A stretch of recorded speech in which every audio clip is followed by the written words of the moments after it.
You're listening to IHC's podcast. Today's topic is Culture is Medicine. Welcome to the IHC podcast, where culture meets community. I'm your host, Marissa Hemstreet from the Canyonito Band of Navajos and the communications coordinator for the Indian Health Center of Santa Clara Valley, where we provide medical, dental, counseling, WIC, and prevention services for over 23,000 members, while specializing in the unique healthcare and needs of American Indians and Alaskan Natives. Today, I'm here with Asasaka Nikiyamkakan Calvin Hedrick. I am Mountain Maidu, and I am the Interim Director of Organizing for the California Native Vote Project. Awesome. Well, thank you so much for joining us here today on the IHC podcast. We really appreciate it. Could you start by sharing a little bit about your background and what inspired you to dedicate your career to serving Native American communities in California? Yeah, sure. So I grew up in the mountains in the Sierras here in Northern California, where my community is from. And I think that I had very strong and very close connection to both of my grandmothers on both sides, who are both Mountain Maidu women, and my grandfather, who's also Mountain Maidu. And just listening to the stories of my grandmother, and then later on really fully understanding some of those stories, especially her stories about time in boarding school, which she never made seem like a bad thing, but through discussion with other people, with other community members who had been there with her, she did not have the greatest time. It was not the greatest experience. And my other grandmother really kind of telling me at one point, like, she was a person who really fought for education because she had an understanding that education helped level the playing field in our tribal communities. And I think something that was really important was she would say to me things like, like, you got to learn their language. And she was talking about the language of professors and lawyers and politicians, those people who were continually coming to take from us. And I really appreciated that. Learn that language, go to school, get educated, learn that language. So I think that really inspired me. And that promise that I made to my grandfather right before I graduated from high school, where he said, asked me if I was going to college. And I said, yeah, I think I wanted to. And he said, yes, go to college, learn all you can, come back and help our community. And it was a long time before I actually fulfilled that promise, because I sort of bounced around. But I always kept that the inspiration that I got from them in my heart. And it was always something that that I knew that I needed to do. And so all three of them have passed now, but it is definitely something that I feel like that's my inspiration, is, making sure that I make my grandparents proud. And something else that my grandmother taught me was, you got to do that so that your children know. And so, I think that that's a big part of my inspiration. Just doing that. And, I also had a father who always, fought to make sure that I was proud of who I was as a Native person. And, a mother that always told me that I could do it, that I could do whatever I wanted to do. And so, that kind of support was really important. Good. And, what you're saying is what I hear a lot in folks who are coming from, Native communities, is that, we're not just going to school for ourselves to just go to higher education. It's to give back to the community ultimately, and then to honor the wishes of like our elders. And so that's really nice to hear that your family really encouraged you. And while you did go at your own time, that you ultimately kept that message in mind. Yeah, definitely. And so through your bio, because I'm a stalker, I got to see that you studied Native American Studies at Humboldt State, and that you later attended UCLA, both wonderful schools. And how did these academic experiences influence your approach to cultural community, and advocacy? I think that I often say that going to Humboldt State was one of the best decisions of my life. It really was such an incredible community. I really felt within a very short period of time that I found like a second home. I had incredible professors.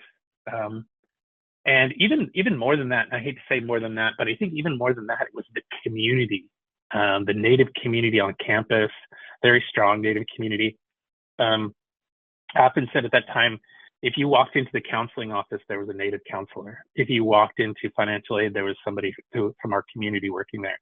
If you were taking class in the English or in forestry or wherever you're taking, there was a professor there.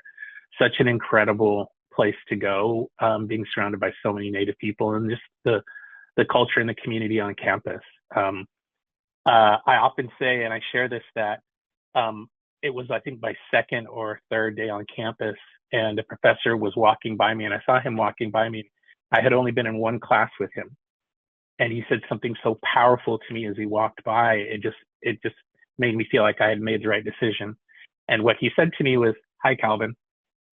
And I just thought, dang, one class and he already knows who I am. I felt really seen. I felt really important. And to me, that was really a powerful thing, like that you were part of this campus. And so, I just had incredible professors, incredible classes. I chose to go to UCLA for graduate school for a number of reasons. Number one, to stay in California, because I was accepted at other places for graduate school, but I wanted to stay in California.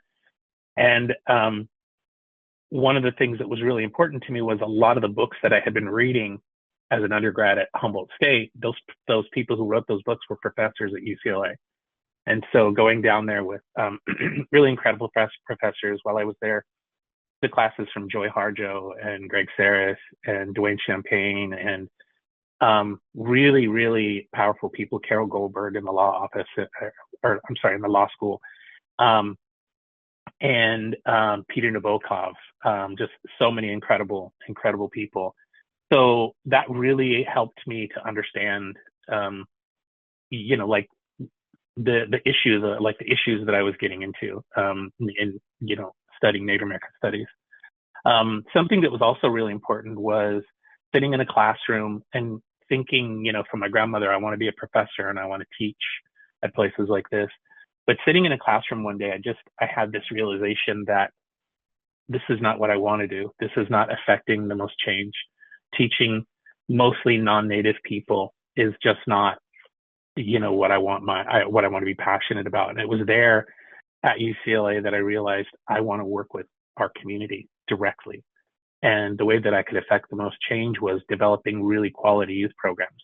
And I had been volunteering at United American Indian Involvement, which is a program in Southern California, and I'd been volunteering with their youth programs. And I just remember thinking, this is where you make the change. This is where you take a student who has maybe been, not really feeling like they're seen or heard, or like that they have a place, and you like help them to see that, help them to find their voice, help them to, see their purpose. And that to me was really important. And so those things were really important to me while I was in school. I'm glad. And again, what you're saying, it just echoes, the message is so strong, because how you found your community at Humboldt and UCLA, that's something that I'm a current student at San Jose State University, SJSU, and I'm set to graduate this fall, so like by December 18th, I think. And that was one of the things that, thank you. And that was one of the things that I struggled to find at a university is the the Native community. Luckily, I did have a friend who was also Navajo, and he let me know that they do have a center, but it was just, barely like starting to open. And lo and behold, 2 years later, I work at that center as a peer mentor. And I just really wanted to be there for students like me who, had a hard time finding their community, and then helping support them on their academic journey, just to ensure that, we continue to be good ancestors for future generations. Yeah, and it's really so important. One of the things that I know was, and I always tell young people this, what I learned at university, only half of what's important to me today, I learned in class. And I don't want to take anything away, because that was incredible. But also just being a part of a campus community, understanding like if we want to have an event on campus, how do I go about navigating, like getting funding, like getting the space. And it's so much of what I do today. And so those things really taught me a lot, being a part of like centers like that, being a part of like other students and their processes. Just really taught me a lot about, how to work out here. So it's so much more than just like, like taking a class in the English department. It's actually, you know, being on campus and being a person of that community. Yeah, and you know, who better to help you than somebody like you? So part of the community. That's Yeah, great. I'm glad that you were able to find definitely. your community where you felt like you belonged, and then also you went above and beyond because you weren't only a part of it, you're seeking to continue to help students that were like you, just starting their education journey, and part of the Indigenous community that maybe don't have that example for them. So like for me, myself, I'm first generation student, and my dad would love to have helped me with like signing up for school and whatnot. That just wasn't something that he was too familiar with. And he's like, I would love to help you, but I can't. So let's find someone who Hmm. can. So thank you for, Yeah, being that's there for important. students too. As a And then leader, always remember, as soon as you get there, you got to turn around and help that next person. So I hear that that's what yes, you're doing at your center too. So that's yeah. a good message for young people too. Yeah. As a lead organizer for the California Native Vote Project, why we're here today, what are some of the main objectives and strategies that you focus on to increase civic engagement among Native communities? Yeah, I think that just like making sure that our community is involved, you know, making sure that our community knows that we have a voice. Um, you know, I think so often growing up, I would hear Native people and they'd be talking about things, but there was this idea that we didn't belong, that voting wasn't for us, that, you know, we just like that wasn't our place. And I always get frustrated by that. And you know, something that somebody said to me earlier this year, they said, well, you know, my grandma always said, you know, that I shouldn't vote. Grandma always said that that's not for us. Grandma was always told like we don't vote. It's not for us. It's not what we do. And I just asked that person, who told your grandma that? Like, who told your grandma she couldn't vote? Like, who told your great grandma? Who told your great grandpa? Who told those people that's not for you? That's not voting? Because we know the history, and we know that in 1924 we became citizens of the United States, which should have meant we could now actively participate in this you know, in this political process by voting. But so often we were told it wasn't for us. And I'm definitely a person who's like, understand that if we're not voting, somebody's voting for us. If we're not voting, somebody's voting for our land. If we're not voting, somebody's voting for the water. You know, if we're not voting, somebody's voting for what our children are taught in school. And so be actively involved in that process. And I think that that's something that making sure that our community, you know, knows that they have a voice, that they should be using their voice, that understanding, you know, community organizing, that it doesn't just need to be you going to your school board to, you know, to complain because they told your son that he had to get his hair cut, that you have a whole community behind you. And I think that that's something that's really important. It's so powerful when you walk into a room and there are 50 other Indian people there, all there for the same purpose, or 100, or, you know, when you go to a rally and there's like 1,000. I think that that's so incredibly important. And that's something that we need to be doing more. Is that community involvement, community engagement, teaching our young people. We at California Native Vote Project, we have really incredible programs for young people, youth programs, where we're teaching young people about community organizing from ages like 12 up to 24, who are involved in those programs. You know, just making sure that our youth knows that you have a voice, and it's really powerful to see a young person who's very nervous, who has never spoken in public before, get up at a school board meeting and give public comment. I mean, yeah. So that's very, very important, you know, making sure that our young people, it's even impressive to see, you know, their, you know, 40-year-old mom who gets up and, you know, takes that step to, you know, to speak out for their community. So just making sure that we know that we have a voice, advocating for our community. When we see something wrong in our community, that we don't just have to like continue to deal with it. We can actually go in together as a community and fight for a change. Yeah, it's just doing a really good job of bringing our community closer together, and yeah, and then making sure that we have partnerships and allies, and when we go into anything that we're doing. That's awesome. So Indian Health Center, we've been a part of a initiative. It's called My Vote, My Health. It's with the California Primary Care Association.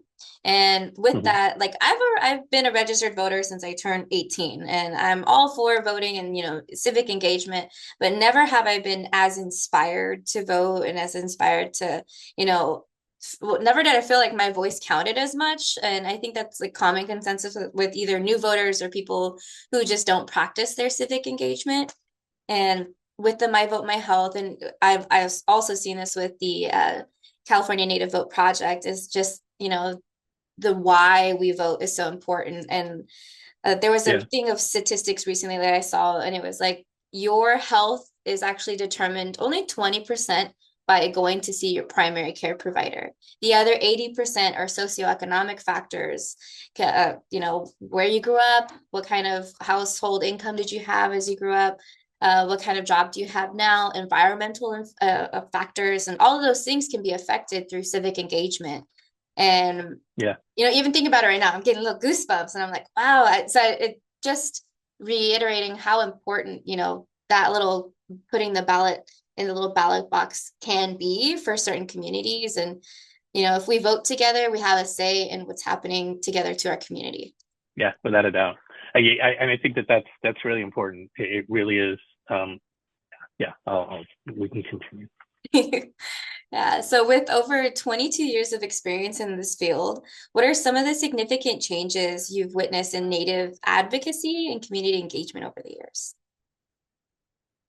Um, I will say that I remember getting into this work and feeling like, there are so few of us on campus, so few Native people on campus, understanding that when I would go out sometimes and work in tribal communities, we would get pushback from communities saying we're not sending our kids off to university so that they could just become, they can no longer be involved here.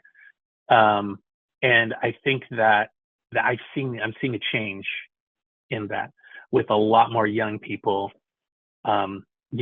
going to college, becoming educated. I think that over the last few years, really helping a lot of those young people to not just see, that they're actually getting this education, but you stand on the shoulders of incredible, incredible people who built the foundation. I had a student who came and said, young Native people are doing more today than we ever have before.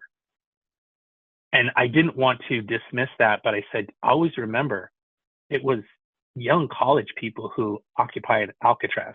It was young Native people. Always remember, it was young Native people who were in the lava beds with Captain Jack. It was young Native people. It was young Native people who, fought so hard so that they could be here, so that you could be here.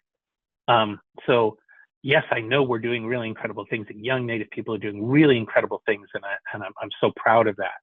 But always go into it with this feeling that like you're standing on the shoulders of people who fought really hard, and maybe in their lifetime they only got this much change, but that's the change that is like the firm foundation that we stand on today.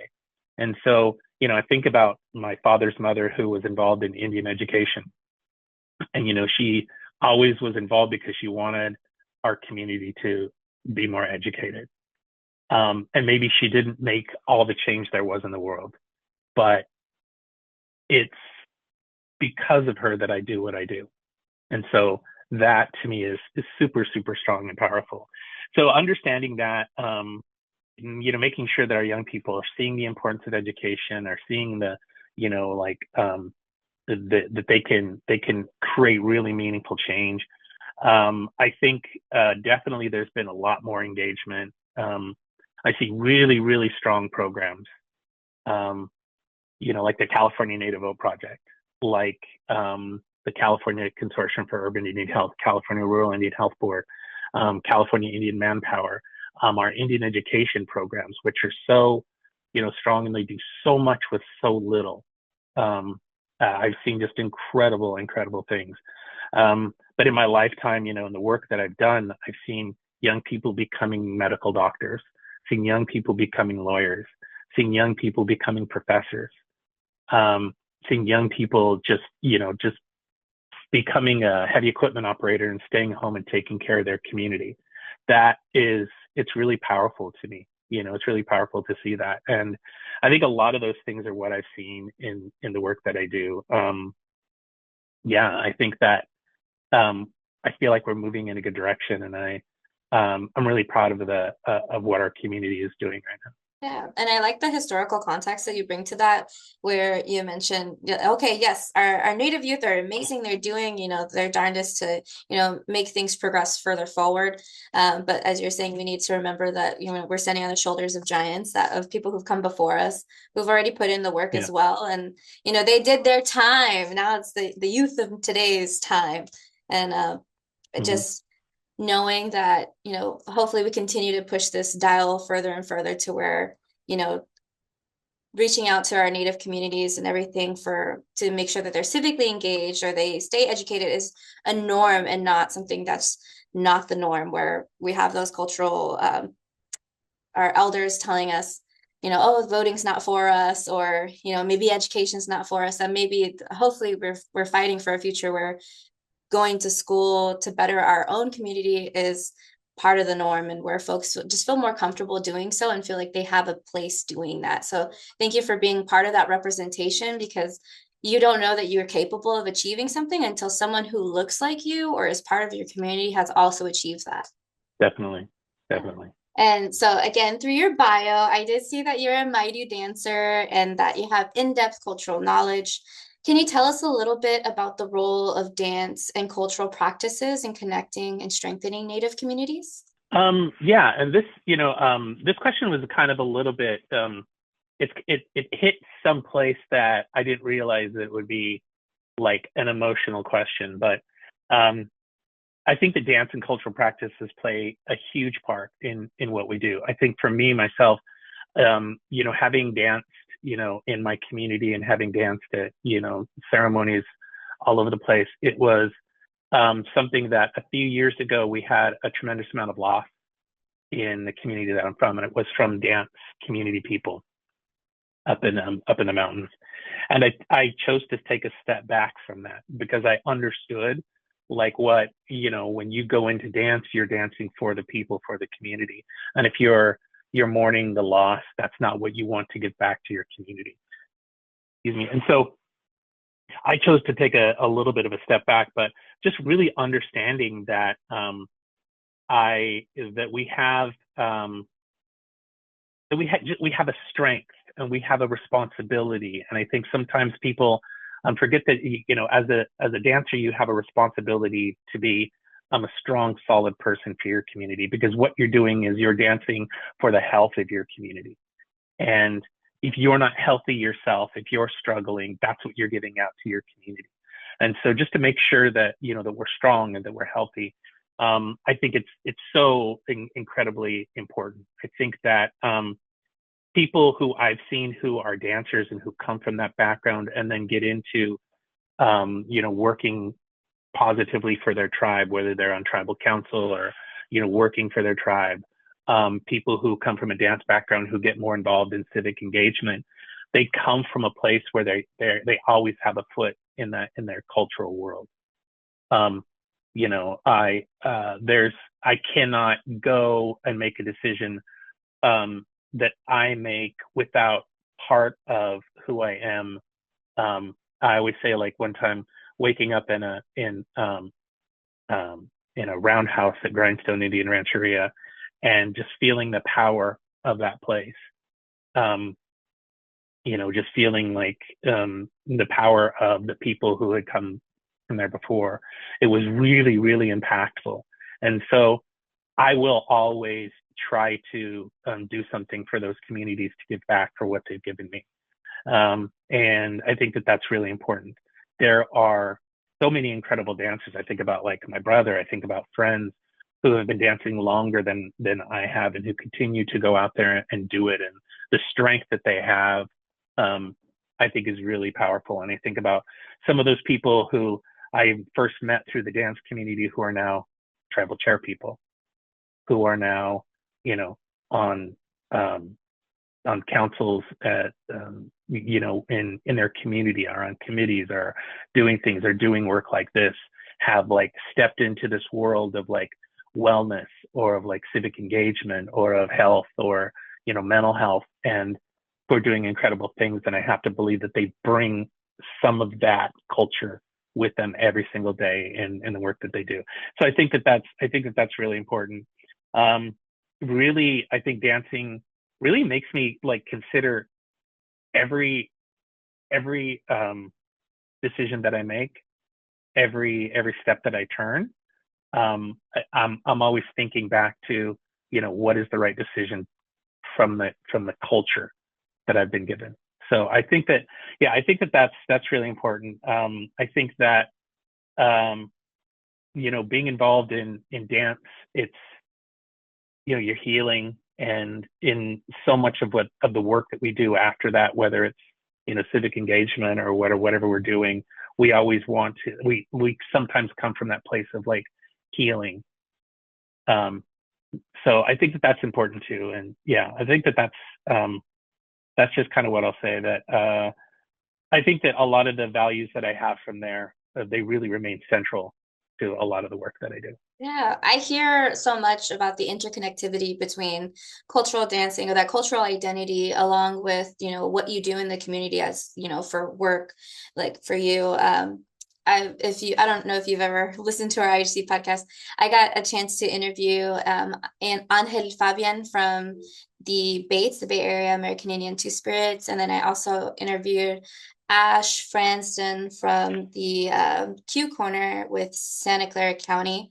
And both of them are traditional dancers. Well, Fabian does, I think, power dancing and some type of Mexica dancing, and Ash does powwow dancing, and she's also a sun dancer. And so, and for you with Maidu dancing, maybe even if you've strayed away from it just because of the passing, which I my condolences for I think you shared 3 instructors that have passed. And just that responsibility, it's not just something that you do for fun or for exercise, it's part of reconnecting to your culture and respecting that. And I get this sense of that all of you have this sense of responsibility, that you're not just a dancer, you're a representation of what this dance means, what the dance calls for.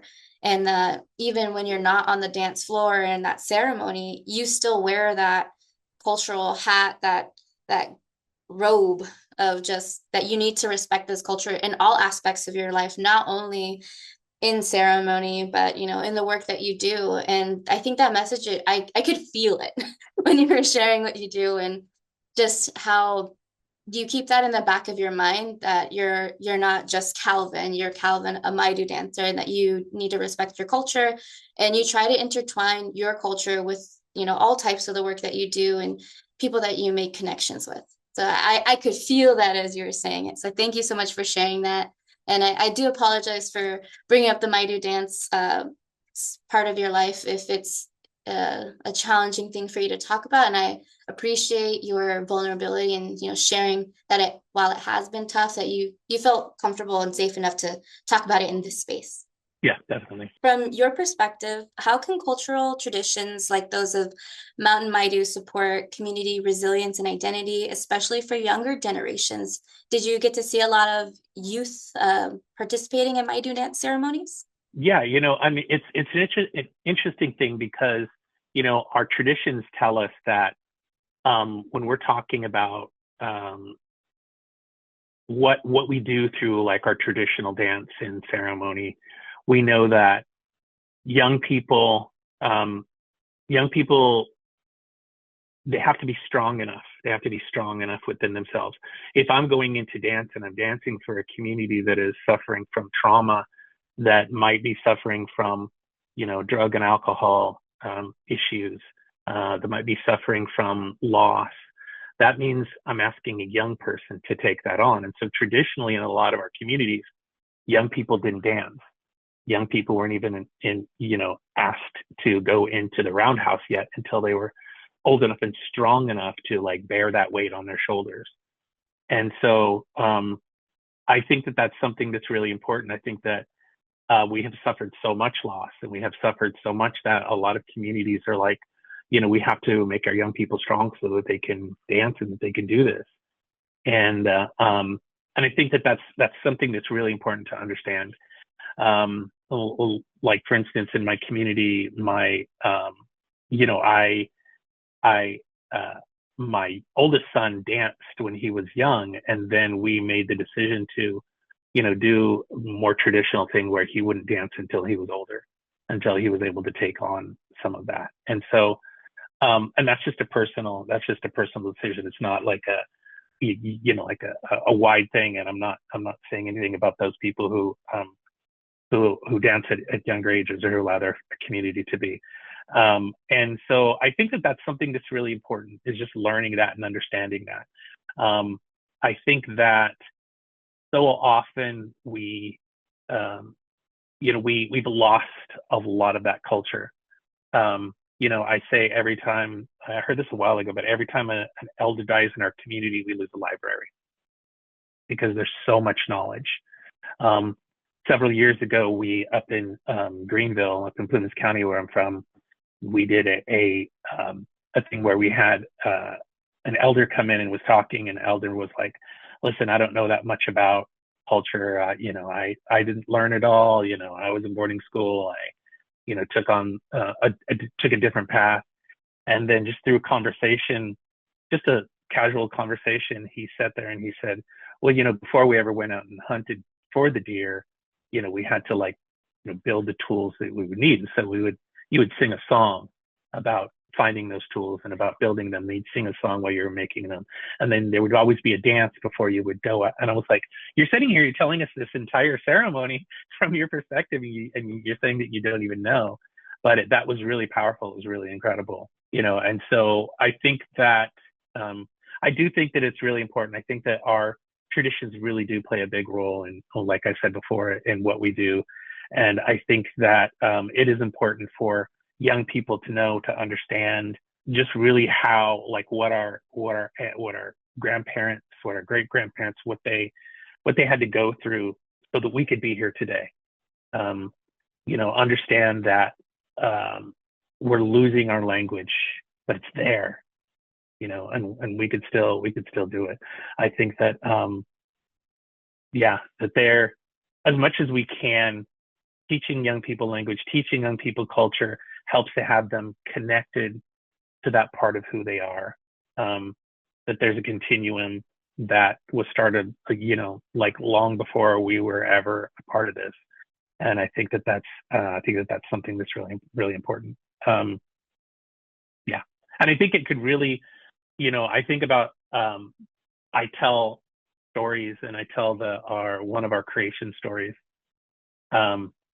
And it talks about how human beings were created. And in the story, it talks about how every part of the forest, the land, the trees, the air, the water, the animals all gave so that there could be a human being to come onto the earth. And I think that that's such an important thing, because then what that story says is that now you have the responsibility to take care of all of these things who make up who you are. So you have a responsibility to take care of the water. You have a responsibility to take care of the land. You have responsibilities. I think so often when we're disconnected from that, we don't know that we have a responsibility or a purpose in the world. And so in our community, we have high rates of suicide. And I strongly believe that if we know more about our culture, we understand our purpose, we understand that there's a reason why we're here. I worked with a lot of young people who have had that suicide ideation. They're like, I just don't see a reason for me to be here. I don't see my purpose. I don't see, anything.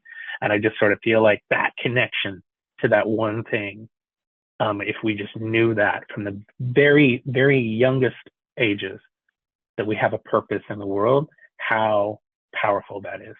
And so I think things like that are things that we need to stay connected to.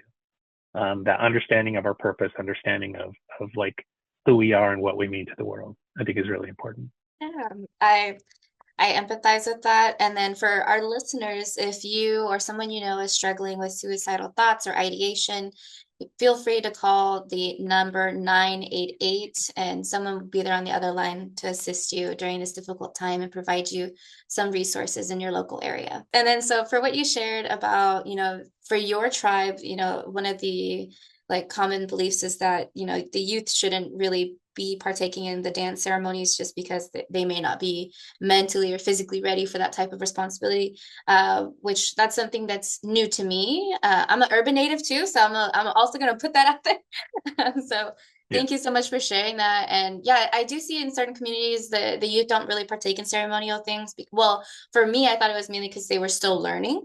But I like the other notion is that, maybe they're not ready spiritually or mentally or physically, any of those things. And that, like you were sharing earlier, is that, being connected, being a dancer in ceremony can be a little heavy. And of course, it makes sense to totally wait until you feel like you can take that responsibility on.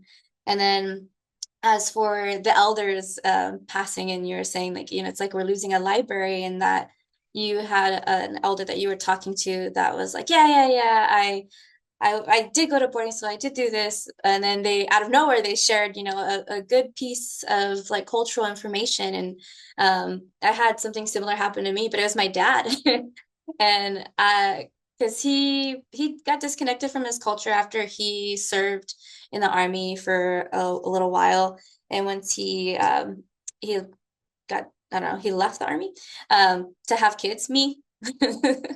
um, he was just telling me, yeah, he didn't want to go back to the reservation just because, he grew up there and he wanted a different change of scenery. And I asked him, because I've, been connected to the community as I've grown up and gone to powwows and things like that. And I was saying, hey, how come, would you ever like to go to Gathering of Nations with me? Because it's in Albuquerque. He lives 40 minutes from there. And I'm like, come, you want to come with me? And he's just like, no, I don't know. Powwows don't do too much for me. And I was like, well, what did you guys do growing up? What kinds of things did you do for the community? And he told me about yebiches, which is a Navajo ceremonial dance that they have for the community, which is, it sounded similar to a powwow, but I don't know. I haven't witnessed one to this day. But it's just for that specific community. And he told me, yeah, they would just find a day, if people were going through hard times, the crops weren't growing the way that they needed to, or somebody was sick, they would get the community together and hold one of those. And some interesting things would happen throughout the ceremony that he just couldn't really explain. He's like, I don't know why, but there were, certain types of birds would be flying around. And he told me, at the end of each ceremony, it always rained. And I'm just like, wow. I was like, you couldn't share this with me when I was younger, but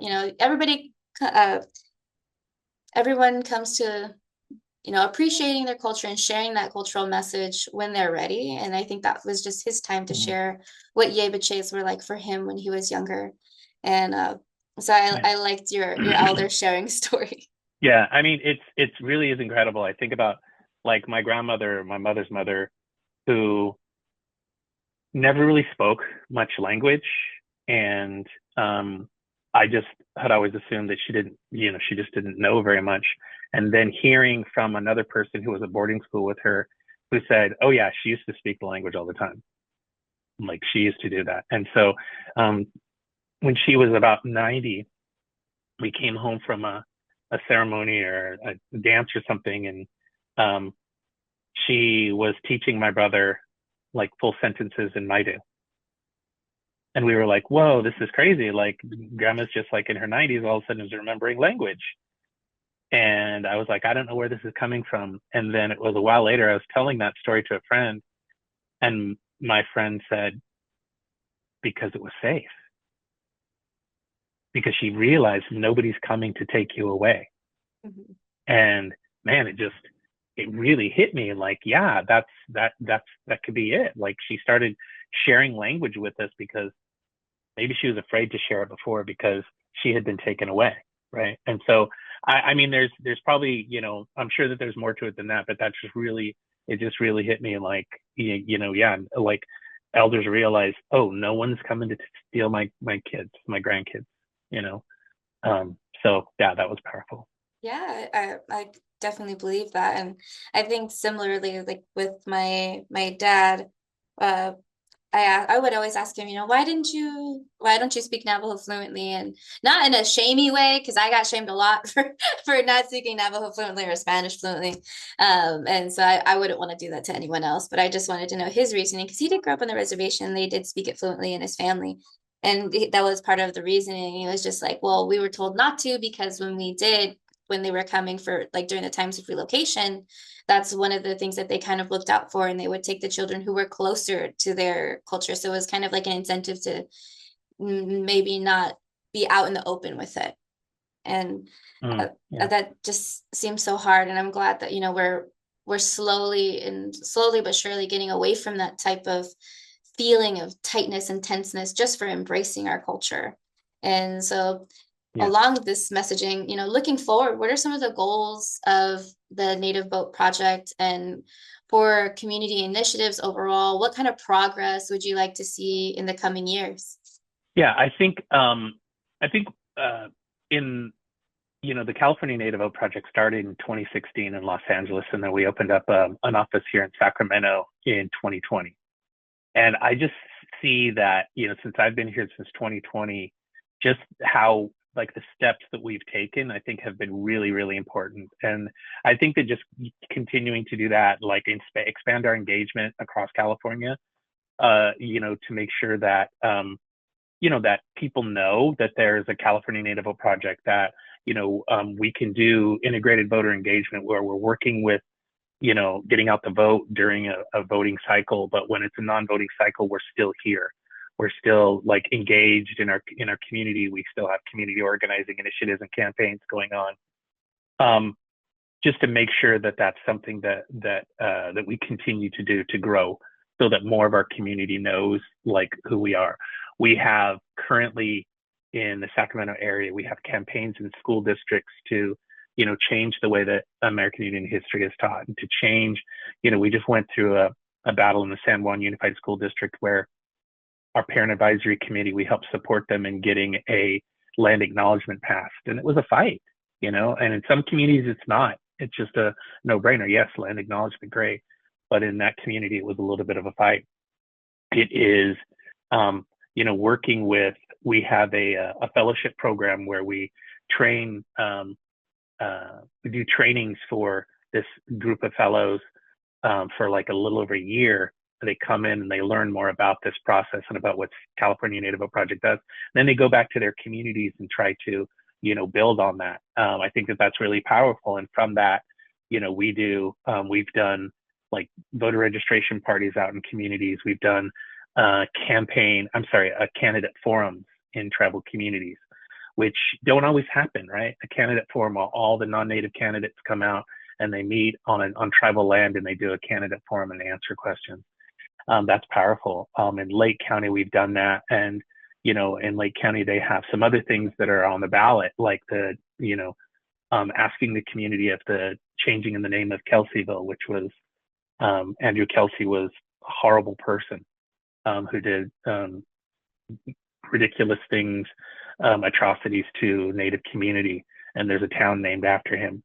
So the community is like, hey, how can we what can we do to come together to change this? So working with that community to understand power analysis trainings, to work with other communities to make sure that they have the capacity to take on some of these things when we're asking people to be more involved in civic engagement, that we can help be helpful in making sure that people understand what that means and how to do it. And I think that that's something that I think is really important. I think engaging our allies. We know that there are so many communities in California where if every Native person was registered to vote, they could make huge, impactful changes. They could have people on school boards and city councils and, all over in those smaller communities, but also understanding that we need to make sure that we're working with our allies. There are so many other communities of color that have, these types of programs, making sure that we are working to support them and that they are coming back to support us. Making sure that we're out there, spreading the word and spreading the message. I think that some of those things are just really very important. I think when our communities come together, whether it's just our tribal community, the strength that we have, but then also including, our partners, our allies that work with us. I think that, and being good allies to those partners too. I think that that's when, meaningful change becomes possible and really important. I think, a goal that I have personally is changing the way that, California Indian history is taught in public schools. We know that in public schools in California, the truth is not being taught to those young people. I have a daughter in 5th grade, and she recently brought home a paper where the teacher said, we're going to bring in this person from this organization called Ancient Artifacts. And this person is going to present ancient artifacts and do a presentation on these different things. And I looked down at the description, and the description under California missions, it said a humorous play acting to help students understand the missions. And I'm like, there's nothing humorous about what happened in California missions. And I just thought, we have to do something about this. And so, I reached out and I'm like, hey, listen, we can't be doing this. It's 2024. We should not be having programs like this any longer. There's no way that we can take a humorous look at things like the gold rush or missions, in the same way that there's no way we can take a humorous look at concentration camps. There's no way we can have a humorous look at what happened on 9/11. It's ridiculous to think that. It even bothers me saying those things out loud. But at the same time, why then is it okay to take a humorous look at the missions and what happened at the missions? What happened at the missions was murder, was rape, was enslavement. There were atrocities. And so I think just making sure that these are things that our community continues to know, and that we are that we're involved in that, I think is really important. Be involved in everything that we can to make sure that our voice is heard and that changes are being made. And whether that's through, civic engagement and community organizing and being out there and involved and standing up to give public comment, getting on committees. I think it's really important. There's so many committees for school boards, for city councils in every community in California. And there's so often that those committees are never complete. They don't have enough people. And it's we can get involved in that way, and then get involved in a committee, sit on that committee, and then get involved by running for that public office. I know that Frankie Myers, the vice chair of the Yurok tribe, ran for assembly in the 2nd district in California. And he, did not make it to the primary, but something that he said that was so incredible to me was he said, in some ways he's already won, because every single candidate was coming out to tribal communities. Every single candidate was talking about PL 280. Every single candidate was talking about missing and murdered Indigenous people. Every single candidate had to learn more about sovereignty. And so just by being involved and being engaged, we're making a change. And so, I think there's a lot of things there's a lot more, I'm sure that I'm forgetting right now, but there's a lot of things that we should be doing. And just really getting involved and understanding that you have a voice, understanding that so many of our elders, of our grandparents fought so hard for us to have this place where we vote. Right. So many of our people, I think about old pictures where natives were voting, and, when they got to the right to vote in different communities, and they're dressed so nicely, and they have beautiful dresses on, and they have a tie on, and they're out there and they're voting. And I just feel like that's how important it was to them. And for us to not feel like it's important, we're doing a disservice to all the hard work that they put in, to make sure that we knew that and that we were doing that. So yeah, I think that there's a lot more. I think that, just getting involved, and I want to see more of our people involved. I want to see more of our people registered, running for public office, being involved, showing up for your community at those public meetings. I think that all those things are really, really very important. Yeah. And I liked what you also said earlier about, being a good ally, because from what it sounds like, the California Native Vote Project is not something that happens only during the general election. It happens throughout the year. Right. Whenever there's initiatives that communities are passionate about, California Native Vote Project is there to kind of, help facilitate or even teach folks how to advocate for themselves, which is so important. Because like we were sharing earlier, when it came like even to like school, sometimes if you don't have that example, then you're kind of stuck thinking, well, I don't know how to where would I even begin? But then you're saying that like California Native Vote Project is kind of there to be that guiding person, the guiding organization. They even do trainings. And so that's beautiful to hear. And that just reemphasizes, of other organizations, continuing to be good allies with you and vice versa. And that it's good to reemphasize that importance, because you don't want whichever organization relationship to just be one-sided. A rising tide lifts all boats, not just one. And so that's really impactful to hear. And I like how passionate you are about getting our youth, and even just having that one person be that representation, because that'll help other folks who maybe weren't as educated on the subject learn a little bit more, get a little bit more curious, and say, well, maybe this is a demographic that I should try to learn a little bit more about and appeal to. And regardless of whether or not that candidate was able to win the race, at least everybody at the end of that election was able to learn a little bit more about Native communities and just have that representation.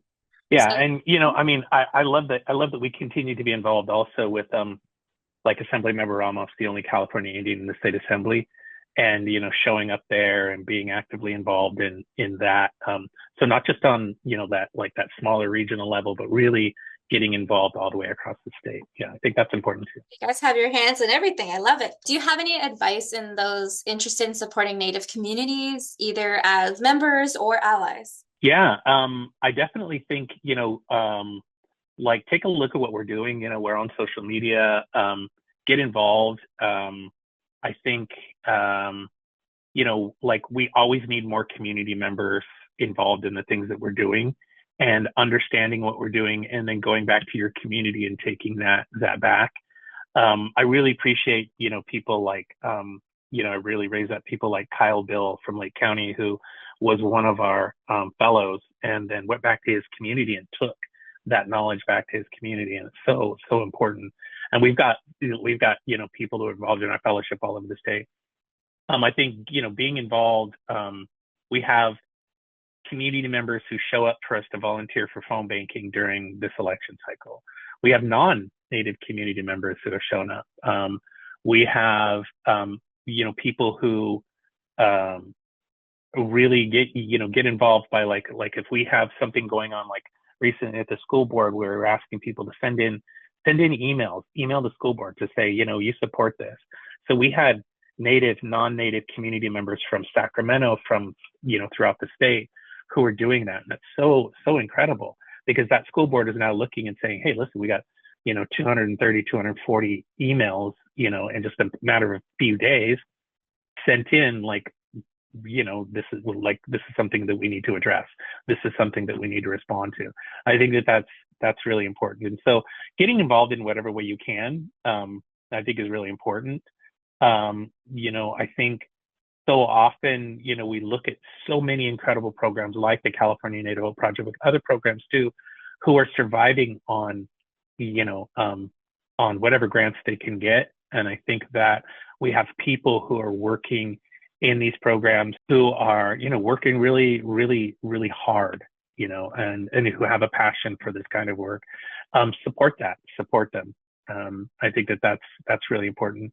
And, I think like even things like this, like you asking me to come on and do this, really helps spread the word about what we're doing.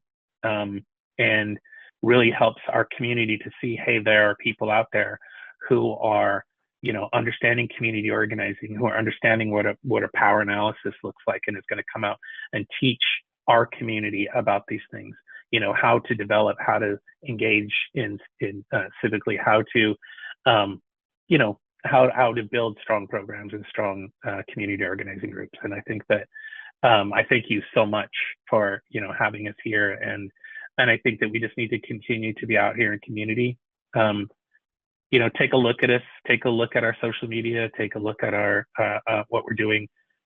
Give us a call, send us an email, see what you can do to help. We have Stay Connected forums. If you fill out a Stay Connected forum, we'll let you know what we're doing all over the state, where we're going to be, and what kind of things we're doing.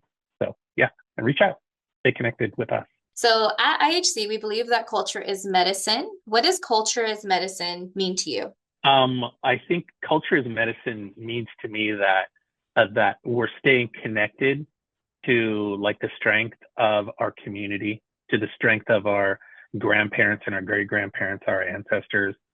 I think culture is medicine is making sure that we are taking care of ourselves, making sure that we're taking care of one another. I think culture as medicine is really important because I do feel like as much as we know, or we may not know, how much we are always walking in two worlds, always have that foot in that other world, knowing that we can rely, on that strength and, go to those places. I think that culture teaches us that, like the importance of the water, the importance of the land. And, when we're talking about culture as medicine, that means we go to those places. We go to the water and we say our prayers. And understanding that connectedness, I think, is really important. I think that that's something that I would say to that. That, making sure that we're staying connected, and that, my grandmothers are medicine to me. Those ceremonies that I've been to that had a huge impact and changed me deeply, I go to those places. That's the culture that I go to that helps me heal, that makes me stronger, and makes my community stronger. And it's something that, I try to make sure that other people know as well. So yeah, I think that's it. All right. Thank you so much for sharing. Thank you so much for listening. If you like our podcast, don't forget to rate, review, and subscribe. If you like our content, check out our social media. Our handle is at IHC San Jose. And to stay up to date for events at IHC, go ahead and check out the link above to the IndianHealthCenter.org/events. Don't forget also to check out the description of this episode. We're going to share some wonderful information about the California Native Vote Project. And stay tuned for more details. Bye.